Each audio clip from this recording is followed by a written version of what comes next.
இன்னைக்கு ஒரு அட்டகாசமான ரெசிபி தாங்க பார்க்க போறோம். எங்க பாட்டி அம்மாலாம் செஞ்ச அரிசி உப்புமா தாங்க. ஒரு டம்ளர் அரிசி எடுத்துக்கோங்க. அதுல மிளகு, கொஞ்சம் ஜீரகம், துவரம்பருப்பு எல்லாத்தையும் சேர்த்து அரைச்சு தனியா எடுத்து வச்சுக்கலாம்.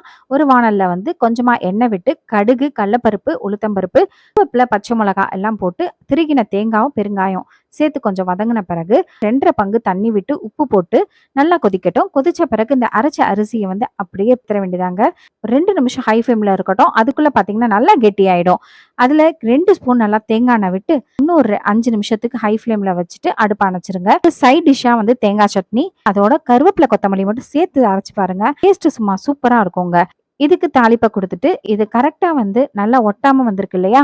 இப்ப அந்த ஸ்டேஜ்ல பாத்திரத்துல டிரான்ஸ்ஃபர் பண்ணிட்டு அதை அப்படியே குக்கர்ல தூக்கி வச்சு 3 விசில் விட்டு இறக்கினா சுட ஆவி பறக்கிற அரிசி உப்புமா ரெடிங்க. ஃபர்ஸ்ட் ட்ரை பண்ணி பாருங்க. ரொம்பவுமே சூப்பரா இருக்கும். இந்த சேனல் உங்களுக்கு பிடிச்சிருந்ததுன்னா மறக்காம லைக் அண்ட் சப்ஸ்கிரைப் பண்ணிடுங்க. நெக்ஸ்ட் வீடியோல பார்க்கலாம். பாய்.